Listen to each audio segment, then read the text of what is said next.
We shall not cease from exploration, and the end of all our exploring will be to arrive where we started and know the place for the first time.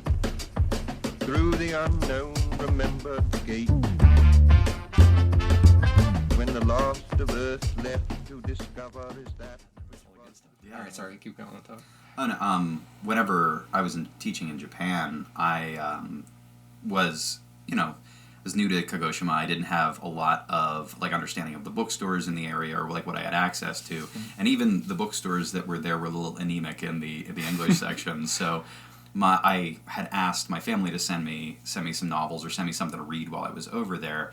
And this is when I tried to read War and Peace for the first time because it was on that bookshelf, and I started it two or three times, and it was such a struggle for me to get involved and to care, because it's very much, there's a lot about lineage and about the characters and how interconnected they are, and a lot of prior knowledge that it felt like you needed to come in with about aristocracy in Russia to be able to really appreciate it. But then one of my mother's friends who I'd worked with and who I teach with now decided that it would be funny to get her to send me the Twilight book series because she knew I'd never heard about Twilight or anything like that, and this is in the early 2000s. They were still just new, right when they came out. Right when they came out. So she sent me the first three. I think the first three books were out. She sent me the first three books, and I'm like, what the heck is this? And then I started to read it, and I was. The first two pages of the original Twilight, in one of the whatever printing she got me, there were so many grammatical errors and mistakes, Caleb, that it was very funny. And talking to the person who advised my mother to send these books later on, it was very funny to speak with her and to hear her cackling with laughter about my struggles here. But I did eventually read through them, so that is how I read Twilight. And once you're 3 books in, you have to finish the series. So I was all the way. And it was very interesting because I had grown up with different images of vampires, right? I'd read Bram Stoker's Dracula. I've seen Nosferatu. Oh, Dracula's. It's so interesting how so many vampire myths have grown out of that and change it. The idea of staking a vampire to kill it, but in Bram Stoker's version, you stake the vampire to immobilize it so that they can do all this other stuff to kill it, decapitation and filling mouths with holy wafers and all that other stuff. And Buffy the Vampire Slayer. So Twilight was new ground to me, but it was also kind of an ambush where she thought to herself, oh, this is going to be funny. I'm going to mess with Jake. I'm going to send him these YA vampire books and see how he likes them. But it was a journey. So actually, on the topic of vampires, because I kind of wanted to bring that up, have you seen the new Nosferatu? I have not, but I really want to. I'm avoiding any kind of spoilers and even trailers, because I like to go in completely blind to stuff like that. It's the first time I ever saw it. Have you seen Blue Man Group perform? No, but I know who they are. Yeah. You know what they do. Yeah. I was 14 years old, and we went on a band trip to New York, and we were going to go see Blue Man Group perform. And I was with my buddy Mark at the time, and I'm like, and Mark's like, you don't know what Blue Man Group is? I'm like, no. Are they what are they gonna do? Are they just gonna are they gonna paint? Are they just blue guys? I don't even at this point I had seen the poster, right? Mm-hmm. So I knew that they had blue paint on them, but that's all I knew. And he's like, I'm not even gonna tell you anything about it. You're gonna go in here, and it's gonna blow your mind. That's all I'm gonna say. Geez. And it was the wildest, because I had never seen I'm 14. I've never seen avant-garde theater before. I have no idea about this, and it was the most wild experience. It felt like living a dream, right? So you were asleep but also awake, and all these crazy things are happening. I actually never even knew what Blue Man did. I always just assumed that they were a musical act or something like that. Oh yeah. Well, that's you. Never mind. No, I'm also very new to go see Blue Man Group. Okay. And forget the things that I have told you and go see Blue Man Group, because I assume that the performance will hold up after all these years, but it was a really interesting experience. Yeah, we went to New York City a lot whenever I was a kid, so my only experience with Blue Man is seeing all the advertisements for it on taxis and things like that. I never really dug too much into it. Yeah, and they are everywhere too. And it's one of those things that's kind of ambient noise, right? Where because they did the Intel commercials for a while and other stuff like that. That was, I think, after I had seen them perform, but it was I don't know. As a cultural phenomenon, I find them very interesting. Because I actually don't know how much of their act is improvised. Obviously, some of the musical stuff is planned, but I don't know how much of it is improvisational versus how much of it is like pre-scripted, because a lot of their stuff, there's like, you know, audience participation and other stuff like that that's involved. But live theater's always been a draw for me, so it's always been something I've been interested in. So have you seen the original Nosferatu then? Yes. From yes. the M.W. What's his last name? I can't remember. Oh man, some German name. I can't remember. So long. Yeah. Yeah, but it was like I still remember like those striking images and like the black and white, like the starkness of the black and white, and the way that he moved was it was like this stilted movement, but it was also extremely creepy in a way. I mean, and I don't really feel like I appreciated that until much later, because horror was something that I stayed away from for a really long time. Have you ever seen John Carpenter's The Thing? Oh no, that one's on my watch list. Don't. Oh, don't watch it. It is.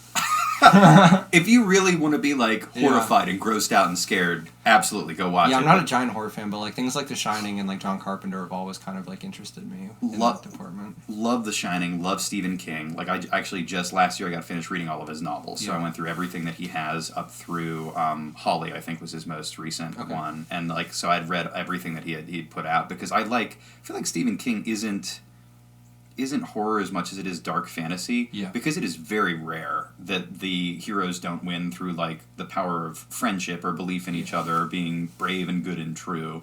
And that, to me, like especially like if you look at something like It, right? At the end of It, the kids beat the monster using the power of friendship. And I to me that's a beautiful message, right? It's like, it's so nice that it's like, yeah, we got together and we believed in each other and we love each other, and that's what kills this monster. It's like, that doesn't say horror to me. That's like, you know, it's something that, while there are horrifying elements into it, they're ultimately, you know, like they ultimately conquer. But John Carpenter's the same thing. I saw when I was way too young, Caleb. And the practical effects, I don't think I could watch it today, because it's one of those ingrained primal fears in me. But like absolutely, like beautiful cinematography. The practical effects are insane. Just don't expect to sleep for about a week after you've seen that. Yeah, that's kind of how I was. That's how my relationship with The Shining has been, because I first watched it whenever I was in 4th grade, I believe, and it was just kind of like I had heard about Stanley Kubrick, and The Shining was the first one I had heard, and I was like, all right, I'll go rent that from the video store, because that was back when the video store was still open. And that was like my favorite place. And it was funny because in 5th grade I was talking to my teacher, and I was like, oh yeah, it's like that character from The Shining, like what he does, and she was like, you probably shouldn't be watching that. It's fine. I feel like the media that we are exposed to as children versus the media that is intended for us is very, very different, right? Because you start off in one and then you push towards the other, because part of being young is all about testing boundaries, right? And trying to figure out where you fit in and how far you can go and where your limits are. And, you know, sometimes you go over them, like I did with John Carpenter's The Thing. You got to know where those limits are, but then you can come back to it later in life when you are prepared and like really like get involved in it. I remember I had a student was reading It in like in the classroom, and I was like, that is a gigantic book, because I've always loved huge books like Lord of the Rings, anything that I can immerse myself in, Wheel of Time, anything that I can completely lose myself in and get lost in the universe of, I will get into. So when I see a book that's like 2.5 inches thick, I'm like, where did you get that? What's that? What's that about? Tell me about that one a little bit. And he gave me just kind of like the rundown, and I'm like, maybe this doesn't sound like horror. It sounds like, you know, kids adventure kind of stuff. And I read Boy's Life by Robert McCammon whenever I was in high school, and that's kind of like horror but childhood adventure too. I feel like that's kind of his homage to It, is like this story of these kids growing up in this small town. And I read through that, and then I'm like, okay, I'm sold. This is like, I really like, I like the pacing, I like the characters, because a lot of people have pretty disparaging stuff to say about Stephen King as an author and the way that he writes, but his character development is absolutely amazing. They always seem to find like the most famous people and are like, you know, they're the ones with the problems, and it's like, well, I mean, he made his name somehow. So you write more than one book a year. That, it like hits the New York Times bestseller list, and then you let me know what you think then. Like, even if it's kind of like subpar in your opinion, the fact that he's been doing that since like the late 70s and all of them are classics, like, it's incredible. So was It your first experience with Stephen King, or was that just your first time hearing about it? That was my first book that I had read by Stephen King. Was It. Like I had like, well, I'm sorry, I lied to you, Caleb. It's not it. It is The Gunslinger. Okay, was my first exposure, and that was in high school. Whenever The Gunslinger was coming out, I read The Gunslinger, Drawing of the Three, Is that part of the Dark Tower series? It is, Okay. yeah. Wastelands and then so. Wizarding Glass. I stopped after Wizarding Glass because I didn't like the time shifting thing, and it was so disjointed and very like dreamlike. I feel like the Gunslinger is certainly not what I would consider his best work. I loved Bag of Bones was fantastic. I thought it was really really good. I really like Bag of Bones as far as a like meditation on history and like the things that we leave behind. And his protagonists are always writers and like talking about race and like those challenges that society face and the way that society treats certain groups of people. I thought it was really, really good. But that's one of those that had stood out to me. But The Gunslinger was my first, but it was whenever I was like, okay, this is the first horror novel by Stephen King. Because I don't, like, the Gunslinger series is kind of, it's like dark fantasy. I do always right? kind of forget that he doesn't just write horror, like, that he has branched out into other things. Oh, yeah. Yeah. Well, I mean, even, like, there was that, I don't know if you're aware of his novel Rage that was actually pulled, like, he, like, stopped publication of it because it was implicated, like, not as a cause, but it was close to some incidences of school-related violence, and he did not intend that, like, because the story is about, violence in a school setting, and he didn't want to continue to support that. I think rightly, he's like, I'm going to pull this. I don't want, like, to have that, like, I don't want to be associated with something, so that might have inspired someone to do so. He didn't want somebody to say, well, Stephen King did this and this is why I did that. He didn't want that on his conscience, which I can understand. But yeah, he wrote that. He wrote as David, what was it? No, it was not David Belafonte. That's the composer for Twin Peaks. Sorry, that's Rest in peace, David Lynch, too. I know, I saw. I woke up to that. That was like the first thing I never check Google because I actually deleted the Google app specifically because that like the Google News feed like just draws me and I'll be like reading through all these articles. Yep. But I for some reason opened Google and looked at the feed and the first thing was David Lynch died and I was like, what? Oh, I know. And his the Nightmare and Dreamscapes. I got to be honest with you, Caleb. I'm like 50-50 on whether he actually knew where he was going or if he just woke up and said, I had a dream last night and this was it and we're doing it. And then just kind of tried to make it make sense. But I loved... It was probably the latter. Probably, but think about how many questions are unanswered. Think about how much is still out there that we don't really know from his universe, like Twin Peaks, Mulholland Drive, like all that stuff that you've got this... it's just, partially horror, partially nightmare, partially examination of the human psyche, but just really sad that he's passed. I just didn't even, I didn't realize he was 78. I kind of thought he was, early, mid-60s, but I guess it makes sense because, Eraserhead would have been, I think, in the 70s that came out. Well, just wait till you're old, Caleb. Yeah. Because then whenever you're like, oh no, that guy's, my age. What happened? They're going to be around forever, right? Yeah. It's not like those old guys. Whenever we the news about Bruce Willis and whenever Sean Connery retired, which that's a long time ago, but Sean Connery was a big action star and big movie star. Did Bruce Willis retire? Oh yeah. Oh. Bruce Willis is done. I did not know that. Yeah, he unfortunately is suffering from, again according to news sources, he's suffering from dementia. Oh, okay. And he's kind of taking a step back and because the last couple of sets that he was on, I guess he had some difficulties and it was just getting hard for him, so he took a step away. But that's one of those things that it's I've grown up with these people and all of a sudden they kind of slowly start to either retire or pass. That's the boat that Jack Nicholson is in too, because I know that he has, I think, some pretty serious either dementia or Alzheimer's developing, and so he kind of, I think it's that, but I could be wrong. I know that he was having some sort of health problem and he kind of had to step back, and I think he was sort of reluctant to do it, which makes sense because you make your whole career out of it and you just want to keep doing it. Yeah. But yeah, that's kind of why he's been, out of the limelight there for a while and hasn't been doing very much. Yeah, it's so sad to see those people because from my book, because it's with you, it's you kind of see yourself almost being with them, and then with me, it's I've grown up just kind of imagining that they kind of become almost archetypical figures where it's you don't even imagine that they are really aged. Have aged at all. Yeah. Because Phil Collins too, he's barely able to drum anymore because he has I think it's spinal issues or something like that, and he's wheelchair bound, so it's really hard for him to do that still. And yeah, it's so crazy seeing those people age, and then with David Lynch seeing just one day he just died, and yeah, it's insane. But on a bit of a brighter note. yeah, slightly happier. So talk about your leatherworking more. Oh, so I got into leatherworking as a as a additional skill for a birthday. My friends and I, Joe, if you're listening to this, you need to turn this off right now. My friends and I always do ridiculous birthdays for each other. I mean, we're talking like once we don't exchange gifts, but like once every like 5 or so years, we do like massive birthdays that like we really get involved. Where like one of them we built, we did like a pirate birthday where my one of my buddies, we got him a keyboard as part of the gift. So we stabbed a knife through his keyboard with a pirate map and a threatening letter on it and like locations, and it's like kind of like an ARG, right? Like an alternate reality game where he has to like navigate through the world and like go pick up clues and discover the treasure. The major failure point on that one is that we had buried a chest about 4 feet down the night before on some of the loose dirt that he had on his property, and then it rained that night, which compacted all the dirt and turned it into mud. So he found it. I mean, he got it.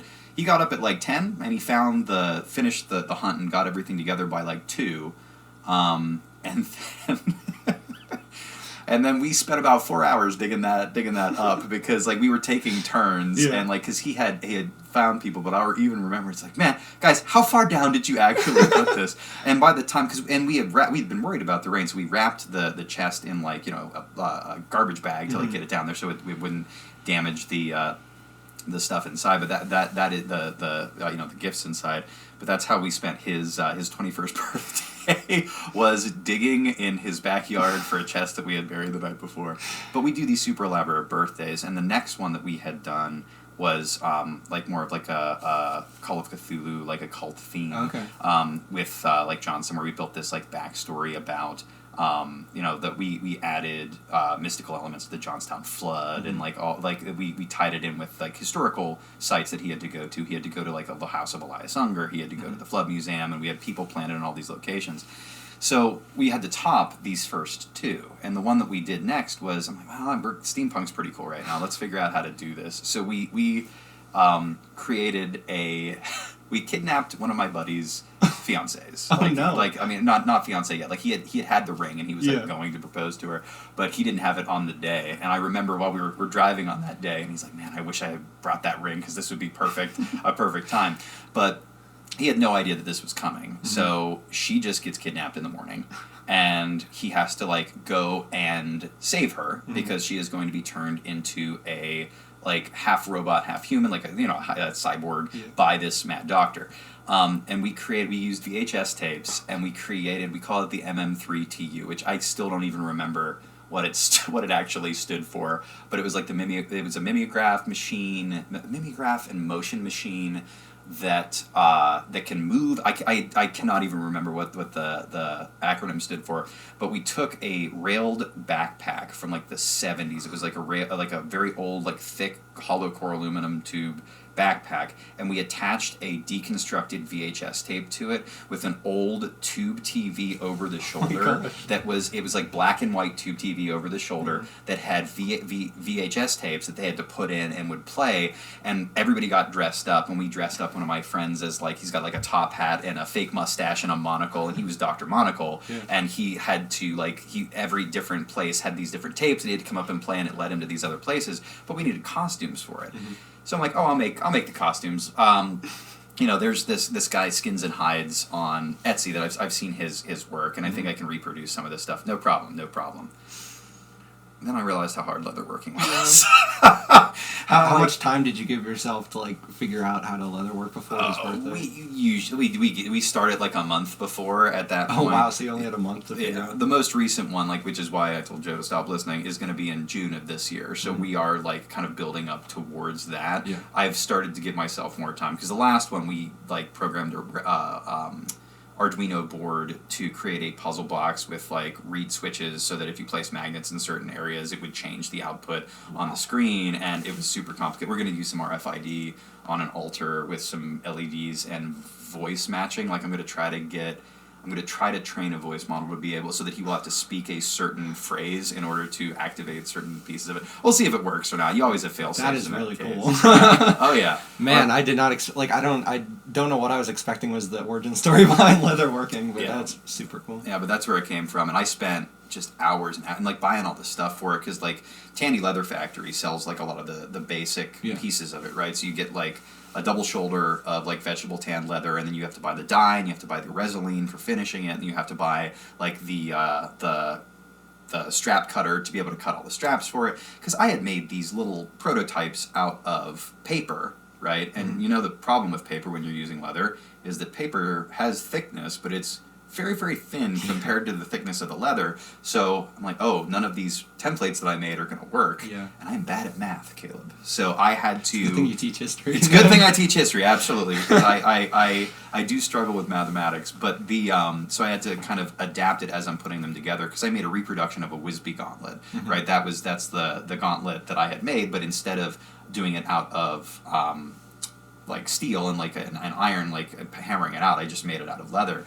But I had to readjust all of that at the last minute. But we had these giant leather sleeves, so we had shoulder pieces, pieces for our biceps, and then like vambraces and gauntlets on top. And they had like lights that would light up, and just like batteries hidden in different places. Stuff that we had sawed, like, I mean, the stuff that we did, I don't know that I want to say it on a public podcast because I don't want to encourage other people to do dangerous stuff. But it turns out that while it is not advisable, and I would never encourage anyone to do so, you can attach solder to batteries and use that as a power source. It didn't last very long, but it lasted for as long as we needed it to, and that was it. But then for the most recent one that we had done, we did a lot of puzzle boxes. Like we built a bunch of puzzle boxes and had them try to like put this story together. We did a bunch of fake newspapers and had to dig through some archives downtown, and it was pretty fun and elaborate, you know. Yeah. But you can't do it every year. But like every couple of years, you know, my friends start to get like antsy. Like they're like, okay, so it's been a while. My birthday's coming around. Do I have to be nervous? Like, what am I gonna? Because we always tell them ridiculous things. It's like, you don't sleep with like your door locked, right? Like, so if we needed to get into your room to like remove you while you're sleeping, or to like hide things in your room, that would be okay, right? Which is a terrifying thing to have someone, even a friend, to ask you.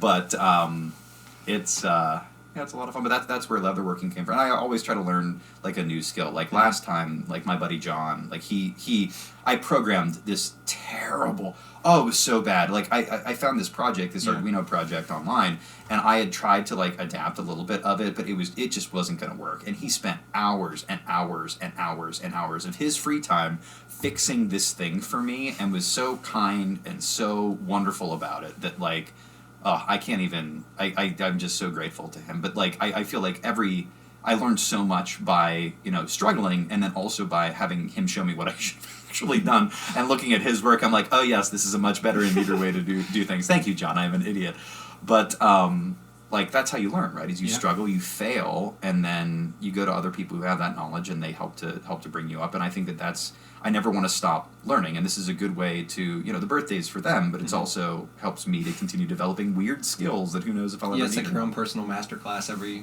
couple of years where you get to learn something. Yeah, it's like, hey, you have a very short amount of time and high stakes to learn this thing. Good luck. Yeah. I mean, hey, that's the best way to do it, is just put yourself under the pressure, and you just have to figure it out. Absolutely. Well, now I know if I ever need, costumes or props design, I know who to call. Well, I usually outsource some of that stuff, but if you ever need a map out, because the conspiracy boards that I create for birthdays do end up looking crazy. I can just hand you one of those and be like, here, Caleb, this is for your friend. So I think you told me before you like sell those to theater companies and things like that. You source them out that they can use like the leather work that you do. Not selling it necessarily, but I will allow people to borrow them. Because especially because usually it's for like nonprofit stuff. Because I have a friend Lee who had done some stuff like his group, like he had a steampunk group that they were working with like charity, and they're like raising money for charity and other stuff. And if they need it, I'll just I'll give it to them and be like, just return it in one piece and we'll be fine. So if people need it, they can borrow it. But and same thing for like theater productions. Or I use them in my class right now. Like my gauntlets and like the vambraces sit in my class, and like ignore all the garbage, this like decorative steampunk trash on the top of it. The basic structure, like really boring flat plates. That is what this medieval armor would have looked like. Again, I talk about like the Wisby suit and all that other stuff, and how like a lot of the armor from the Middle Ages is pretty similar. In Italy and like the different styles, like you've got like those clamshell gauntlets versus articulated gauntlets, which that's why the Wisby gauntlet was so interesting because it is an articulated gauntlet, so it looks a little bit looks a little bit neater. Man, it'd be terrible to be the archaeologist in like 500 years who has to dig out Johnstown and he thinks that like that somehow like we were the one city that had like steampunk knights. Yeah, it's like why, man? This guy, it's just in this one place. Yeah, There's just like all what of this happened here? weird Like it was such a random town for this to have gone down. Yeah, I do always kind of like wonder that about history, that like whenever they find weird things that seem out of place, like if it was just someone who kind of this was their hobby and they did that, and then it's like, you know, we have no idea because if you're only finding like some fossils and some like buried buildings and things like that, it's like you kind of just have to build a story out of the 1% detail that you got from it. Yeah, like the pieces that you have, you got to put together, which is why, I mean, I tell the kids, you know, history is always changing. Yeah. Like, what happened doesn't change, but our understanding of it does. And it could be the discovery of, like, one or two journals or, you know, like, one piece of information that changes our perception of an entire historical event. Like, if you look at even, like, the Black Death, right, which for years, they're like, it is, you know, Yersinia pestis, which is bacteria carried by fleas on rats, and that it was the rats and the fleas on the rats that was spreading the Black Plague in Europe. But, like, over the years, there have been, like, multiple studies done. I think the most recent one, because I keep tabs on this for class, was in, like, 2023. They did an analysis of disease-spreading vectors, like person-to-person contact, spreading as the vector as, like, ticks and human body lice carrying the bacteria and spreading it, and then fleas on rats spreading it, because the problem is Rattus, right? The black rat is the only rat in Europe at the time. It was in, like, and it's subtropical, so it is, or semi-tropical, I should say, semi-tropical. So it's only, like, on the Mediterranean coast, sure, it was there, but if you go deeper into, like what would eventually be Germany or France or England, they weren't there, so you don't have rats. They did, like, analysis of owl pellets. Whenever owls eat small mammals, they, you know, compact them, they melt all the good nutritious bits, and then they vomit out the bones and the skin. They have no samples of pellets that contain rats in Europe from, like, 1300, like, the 1300 levels. So it had to be something else. But the lice and tick model, like human parasites, are likely what spread it. Those were the ones that mimicked most. Did they, like, get it from the rats on the coast and then bring it up into, or was it? We think that it originally came because it was Asia was suffering from the Black Death at that time too. We think that it came through the trade ports, so it came in, like, you know, like Marseille and Genoa and, like, Venice were some of the first cities that. Actually, I think that was a line in Something Rotten in in the Black Death song. I think they made a joke where it was like it's coming down the Silk Road or something like that. I can't remember what it was. Could be that it's like on the way. Because they were so interconnected at that point. And I think that connects in the modern pandemics as well, right? The more connected that we are, the easier everything spreads. Information, technology, which is good for us, but also, like, diseases, which is bad. Yeah, I mean, I don't know if I've said it on the podcast, but I definitely have, like, started having this idea recently where it's like it is kind of just that necessary kind of bifurcation of society where it's like, you know, or just it's kind of like a natural rule at this point where it's like you can have, you know, all this good stuff, but you're going to have an equal amount of bad stuff to counter it out. Like, it can never be, like, one is more than the other, and then that's when, like, you know, or, you know, the balance will sway in that manner. Yeah, I mean, and that's kind of like, you know, the whole yin and yang idea where it's like everything's always, you know, equal in that. Yeah. And that's what, like, I think the idea and the view of, like, human beings as, like, parasites, and that we're awful and we're creating all of these problems for everything around us is flawed in a way, because I think that human beings are problem solvers, right? So, like, although we do have challenges and we do have problems now, some of which we have created, those were created to solve other problems, right? Because if you look at modern human society and, like, mortality rates, like infant mortality rates, you know, like just general mortality rates, the amount of, like, advancement that we have made in hygiene, in medical science, in even just, like, in society in general, like how we treat other people, has come leaps and bounds forward. There are still problems left, but human beings are at our hearts, our core is problem solvers. So we're working to solve those problems and become better at those things. And I like to believe that we will. I mean, you know, as we all seem to pull throughout history. There's been some pretty crazy stuff that happens. Yeah, and that we are kind of bending towards getting better. And I think that as long as we continue to grow and continue to address those problems, like technology is a double-edged sword. Like you said, you're going to have good stuff, but it might create some bad stuff. But then we'll learn how to deal with that bad stuff and adapt those negative consequences and hopefully turn them into positives, like things like climate change or, you know, the unequal distribution of wealth, where we are looking for solutions to those things, but those things move slowly. Yeah. And human beings do not like change. No, we do not. We really like to settle in. Fast change in short periods of time usually makes people really upset. Yeah. It's the old, you know, the Chinese curse, may you live in interesting times, right? Those times are interesting. There's going to be change, and it's not going to be comfortable or good, you know, for the short term, but even if it might be for you know, long-term benefit. Yeah. Yeah, and I mean, it's interesting, too, because, I mean, like, talking about how, because there's, like, the popular maxim of, you know, learn history or history will repeat itself. Mm-hmm. But, you know, like, when you start looking at history and, like, you're kind of, like, always making sure you're at, like, the vanguard of, like, you know, the new information with history. Like, you know, find out the new stuff that's happening. So it's like you learn from history, but then, you know, it is still an incomplete picture that we're learning from. So it's like, whether or not you study it, you know, we're still going to fall into the same mistakes. Like, I think people kind of say you know, make sure you study history so then it doesn't repeat itself, as if, like, if you did somehow study everything, then it would be like our problems would be solved. Or the idea that you could know everything. Yeah. Right? Like, I certainly don't claim to know everything. I tell the kids, like, I'm going to tell you at least one thing that will eventually turn out to be wrong. Yeah. Not intentionally, not because I'm trying to deceive you or because I'm trying to manipulate you, but just because that's how history goes. I was taught things that will eventually, because of new discoveries or new knowledge, have proven to be wrong, because putting together the picture of history is like, here's a puzzle. Mm-hmm. I threw away the top of the box. You got no picture. All of the pieces are the same color, and I've eaten some of them. Good luck. Yeah. Like, it's so hard to get that complete picture. And I think it's more looking at the cycles of human experience and human societies and seeing where those things have gone wrong or where problems have arisen, so that we can adapt to and deal with those problems in our own societies and kind of like keep them going as the latest iteration, because we're still very young as a species, as a, like, if you're looking at like you know, as a society, even in the United States, we're very young. And I have a lot of hope for us, or I need to have a lot of hope for us, right? Because I think that we still got a long way to go, and that we can make things better. I don't think that you'll ever live in a perfect society, because a perfect society would be stagnant. You've learned everything there is to learn, you've corrected everything that needs to be corrected, and you're no longer changing or growing. Well, and it's the joke of, like, you know, if humans did somehow create a utopia, it would be about, you know, a week before someone tries to find a way to break something. Yeah, it's like, I am dissassataised here. All of my needs are met, and I don't have to struggle or change. It's like, what am I supposed to do? Yeah. Yeah. It's very much like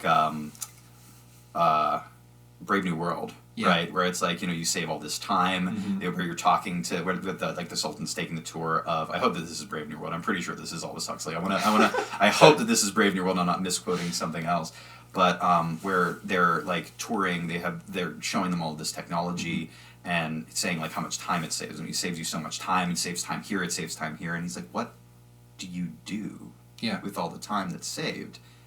And if you don't have an answer for that, that's a problem, right? Like, you want to have, like, if you're not continuing to use that time that you're saving with technology for personal growth or to make your life or the lives of others better, it's not, I don't feel like it is well saved time. It is kind of, you know, the time that could be wasted. Yeah, and that is the problem with, I think, the way that humans as a societal creature sort of look at progression, because it's like there is a certain amount of kind of societal optimization that you would want, because it's like that's why there was such a clear distinction between, like, whenever we were nomadic and hunter-gatherers, and then whenever, like, ancient Egypt and ancient Greece were starting to pop up, and it was because they no longer had to worry quite as much about, like, you know, every man has to, you know, have his farm and all that, and it's like, you know, then you can have artisans and you can have Aristotle and all these people, but then it's like, if you you know, completely erase all of that, then, you know, who's going to be doing things? And so, but we always want to be optimizing as much as possible. I mean, that's kind of where, even though I love the prospect of AI, that's kind of where AI kind of scares me a little bit.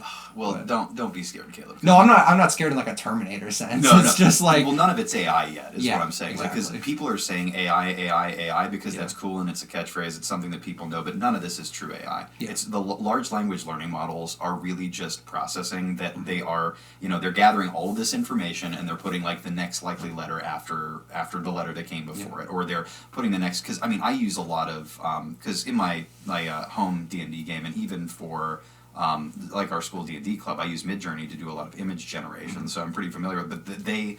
But it is not thinking for itself, and it is not growing. It is pretty stagnant. I feel like we've invested a lot of money as like a lot of people have put a lot of money into these models, so they stand to lose a lot if they don't succeed. Yeah. But and again, I am not an expert on this. I have no expertise. This is my own personal feelings and my opinion. I think that they're going to dead end this. I think that there is a limit to what you can do with large language learning models, but I think that they are a useful tool to a certain extent, right? You can bounce things off and see what all that aggregate data is, right? Because people have used things like that to diagnose certain rare illnesses, because they're like, I have all of these symptoms, what do you think that I have, right? And if all the data that it has scraped, it can look at some of those things. I wouldn't use it instead of going to a doctor or a hospital if I was ill, but it can give you some novel ideas. And I think understanding that it is a tool, like a hammer or a camera, is similar to is important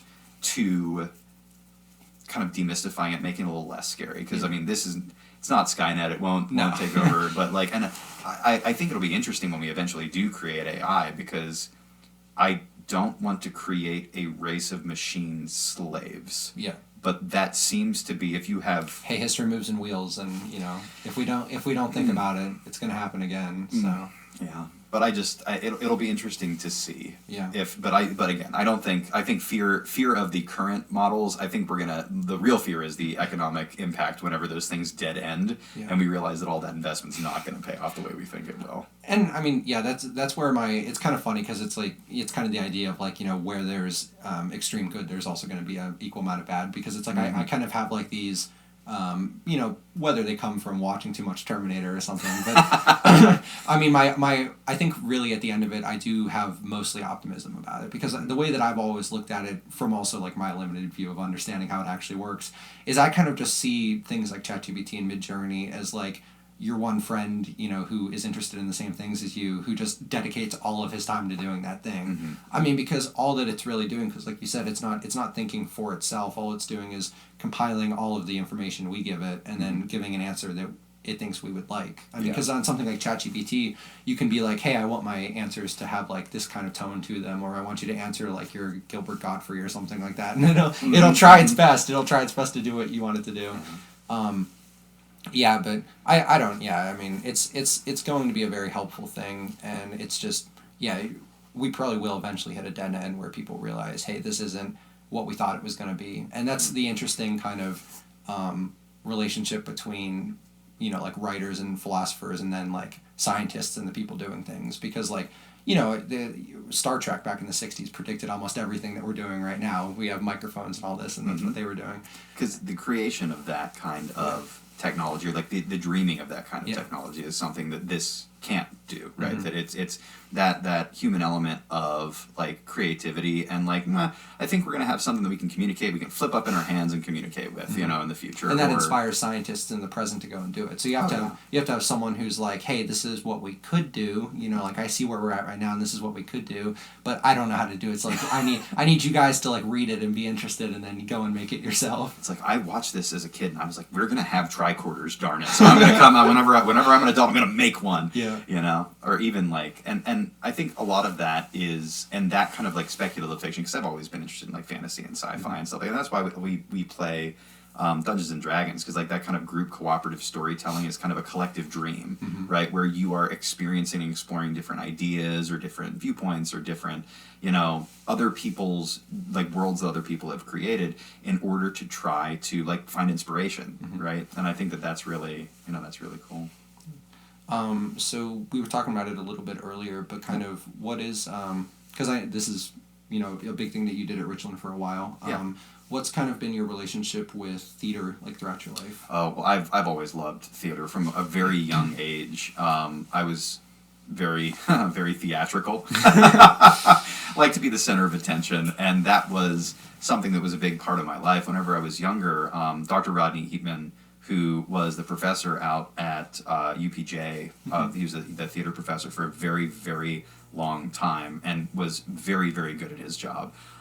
He really, whenever I was younger, I was in a production of Oliver that he directed, and I fell in love with the whole process. It was so interesting, it was so neat, and I really got involved then, and I thought that maybe that was something that I could do, like, as possibly as a career. It was something that I enjoyed, and I wanted to explore more, but it kind of fell off until I was in 7th grade, and then, we did Joseph and the Amazing Technicolor Dreamcoat at my school, and, I got into that with my friends, because one of my buddies is like, we're going to audition. I'm like, are we? That's how I was with Wizard of Oz.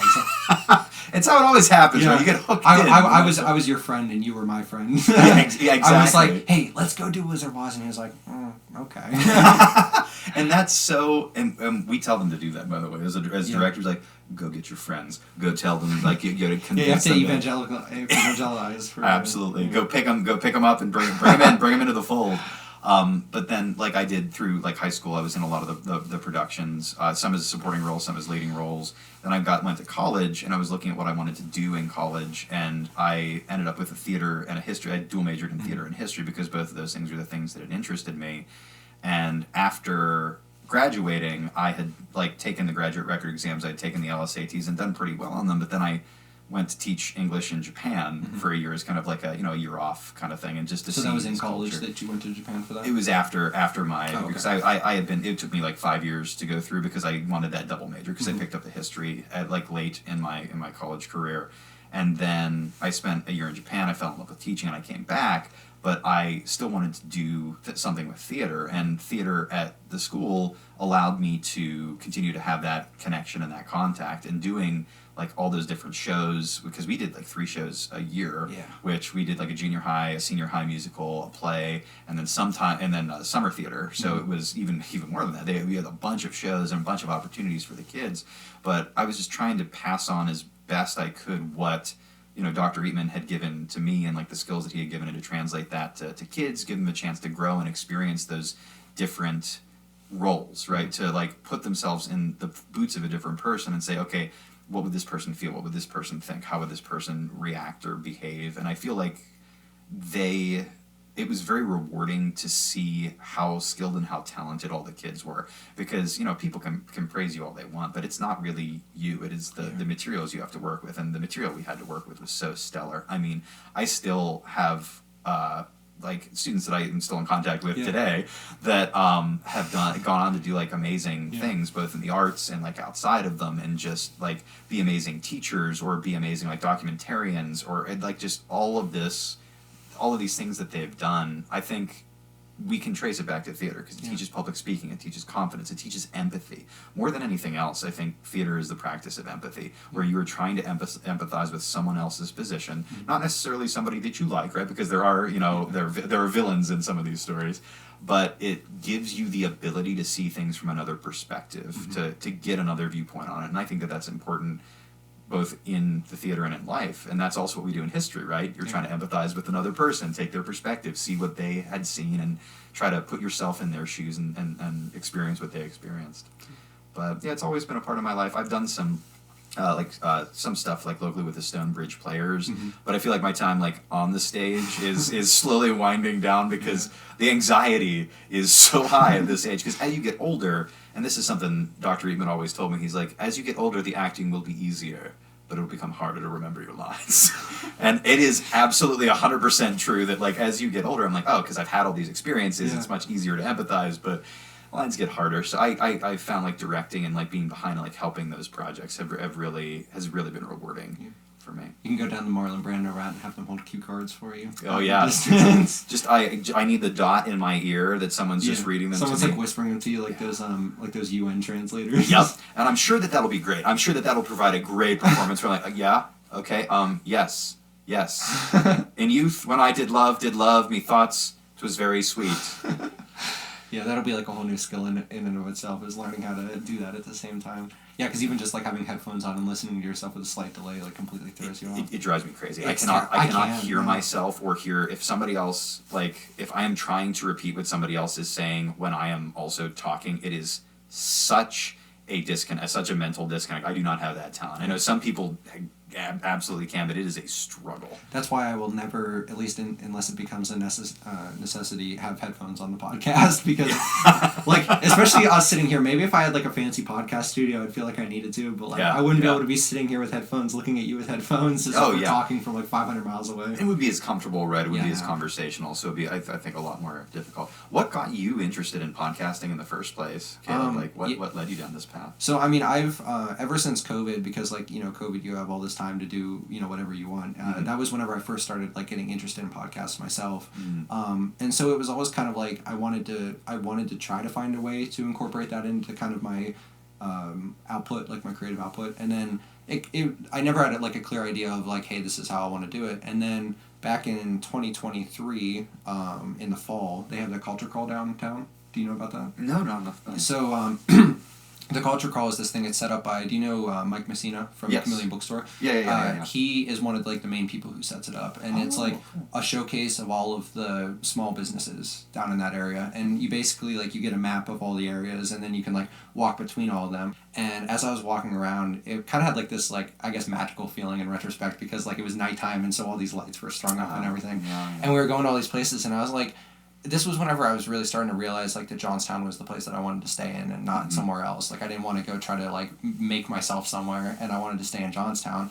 And I was seeing all these places, and I was like, I want to be able to talk to these people. And I mean, you've known me for quite a while. I don't know how apparent it is, but I have a hard time talking to people, like just walking up to someone and being like, hey, how are you doing today? Caleb, that is not just a you thing. Oh, no, that I is know. Just a human being And that's what's made it thing. easier, is realizing that this is like a common thing that people struggle with. But I was like, well, if I want to talk to these people, it'd be a good way to be like, hey, I have this podcast where I interview business owners and things like that. Do you want to be on it? And that would be a good way to just get to talk, and it's really been a way to, it's kind of been a thing for me to show me like how great of a place that I've gotten to grow up in, and also all these really cool people who are doing things, but at the same time to get them, because I mean, whenever you're dealing with like interviews and all this stuff, you don't really get interviews from like small businesses and like small voices. You get them from like the big ones who make a very boisterous name of themselves.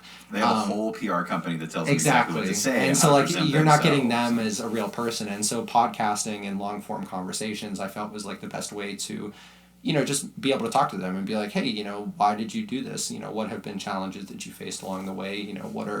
What are things, and just those kind of questions. And I wanted to keep it conversational to make them feel comfortable. And that's been my experience. And I want to go back to something that you had said about like wanting to stay in Johnstown and like finding out how much, like how culturally rich, and that there is stuff here. Would you ever have thought that whenever you were like 14 or 15 years old? No. I think we had that exact conversation whenever I was 14 or 15. I can't remember. We definitely did. Because I Because remember telling you, and I was like, I don't want to live here. It's terrible here.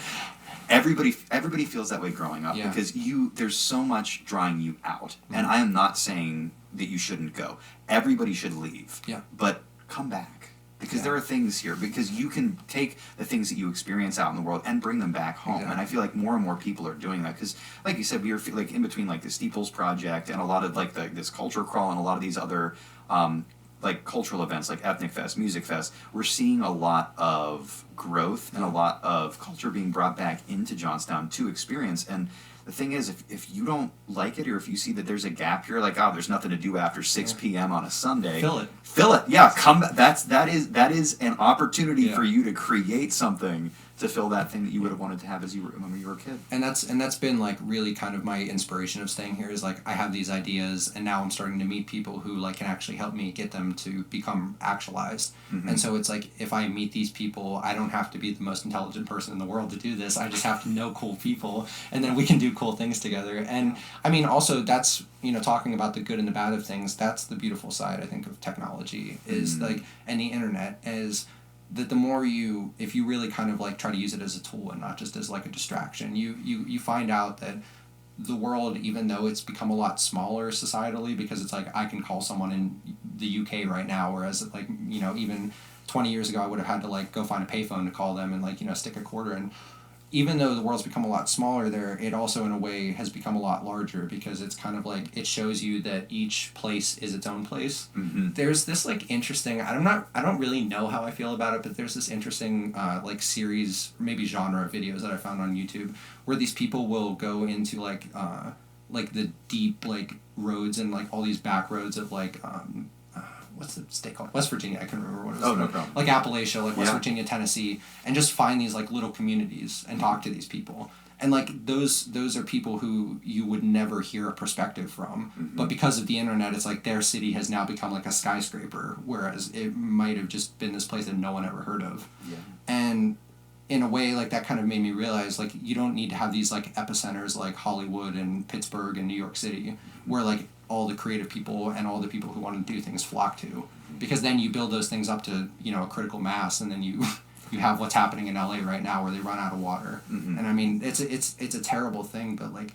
that's kind of what I believe happens whenever you reach like that unhealthy critical mass of things, is like, you know, it just starts turning against you. And whereas we could be building up these small communities into something really great. Yeah. And that's what's kept me in Johnstown. I also just like it. Like it's just a nice place. Like people are chill here. Like no one really yells at each other. Like we don't have, at least not like if you go maybe some places, but like generally it's like people are pretty calm. Yeah. Like, as a average, but the Steeples project, I actually wanted to ask you about that because that was something recently that I started. I just was there 2 days ago. I think it was on Wednesday that I went. Mm-hmm. Or wait, is that yesterday? No, today's Saturday. I can't remember what day it was. That's fine. Anyways, I think it was Thursday though. I went over and to talk to Gavin and Dave about starting a theater group for like people who are interested, like all ages. And it would just be kind of like a workshop where people can come in, directors, writers, or actors,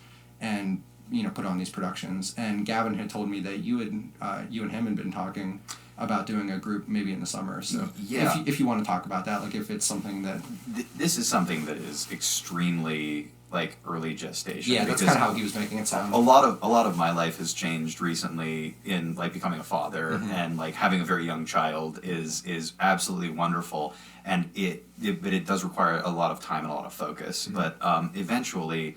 And I would like to be able to create, because I was telling you about like, you know, the birthdays that we did for my friends and like the elaborate kind of craziness we get up to.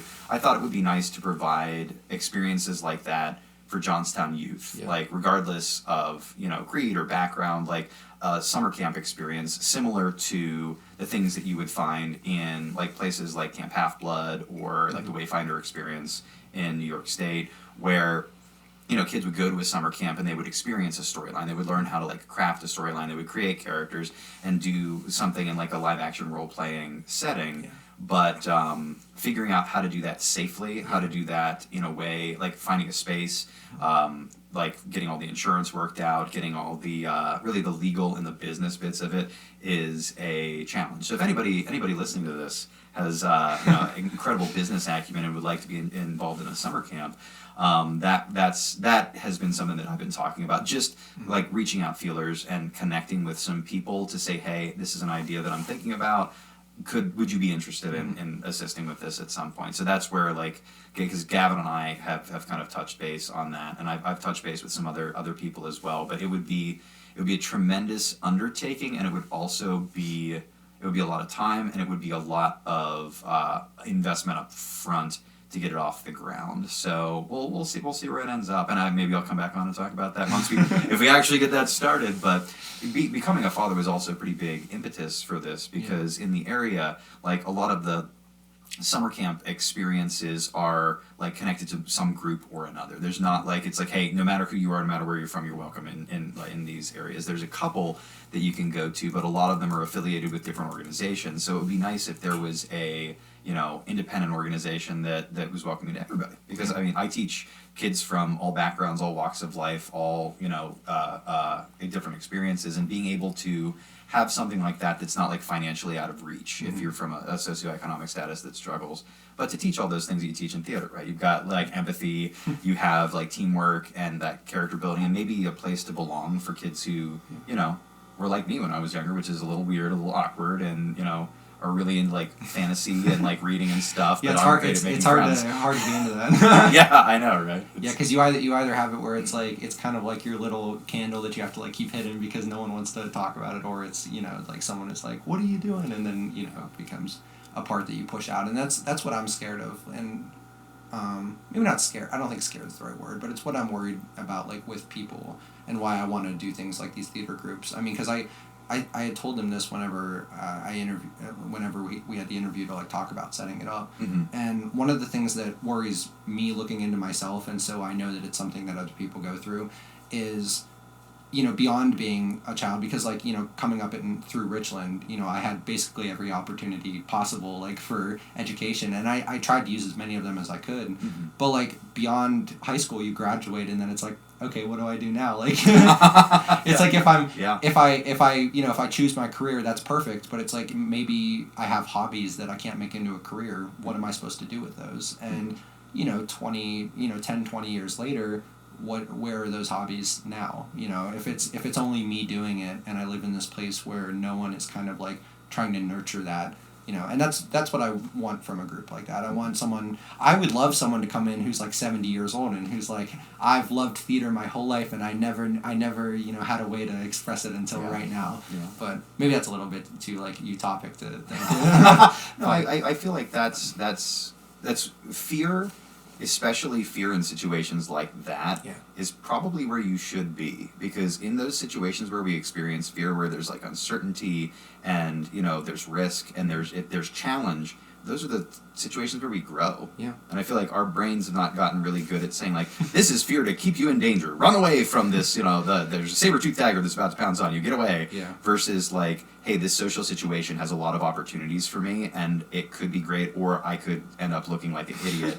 I'm very scared right now. Right. And it's like the same equivocation in your brain between a saber-toothed tiger and a socialist. Yeah. It's like, this is going to keep me safe. But I think that if you continue to follow that, if you continue to lead into that, you'll continue to grow. And I think that's the most important thing. That's the only thing any teacher wants for their students. Like whether you're still in school or whether you've graduated, is to just be that lifelong learner and continue to acquire skills and live in that area where you're not comfortable. Because when you get comfortable, then it is more tempting to stay comfortable. You don't like to be pushed out of that comfort zone. But if you're constantly pushing yourself outside, and it doesn't have to be giant things, right? Like even just a little bit, like getting into those areas where like, oh, I'm a little nervous about this, right? It shows that you care, and it shows that it's an opportunity for growth. Yeah, and I mean that was why I decided to start this podcast, was because it was like I noticed that there's this part of me that's like I want to talk to people, but I'm like bad at doing it. So it's like if I put up this guise of like, hey, come over and like we'll talk about your business, then it's like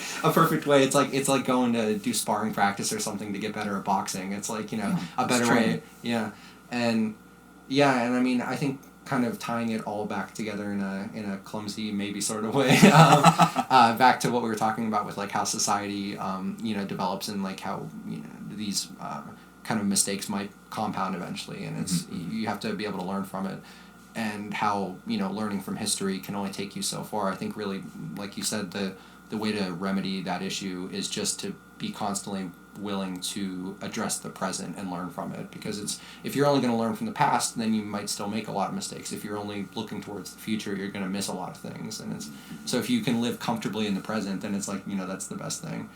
So I like to kind of end episodes with one question, so I'll get you on this one. The path that you've chosen to go down with teaching and with all of your side interests, how has that developed you from the person who you were whenever you first started to where you are now? I think whenever I first started, right, like starting out like after high school, and like my view of what happiness was and what made you happy is very different than true happiness. If you think that, for me, I thought that happiness lay in making a lot of money and having a lot of people recognize your name and like being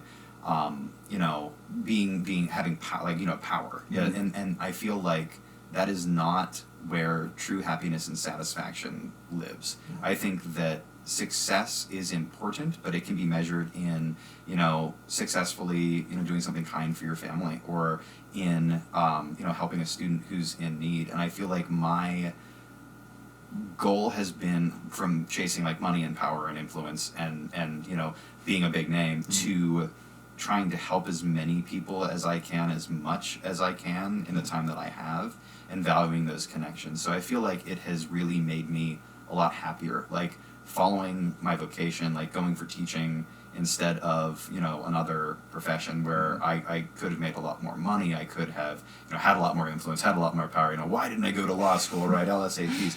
I never feel that way. I feel so happy, so satisfied, and so fulfilled in my personal life, in my home life. My family is amazing. My friends are amazing. I get to do the thing that if I won the lottery tomorrow, I'd be right back at school doing exactly what I'm doing now, which is not a lot of people get that. Yeah. And I really feel like in following my interests and my hobbies, it has led me to a path where I absolutely love my life, and it's awesome. Great.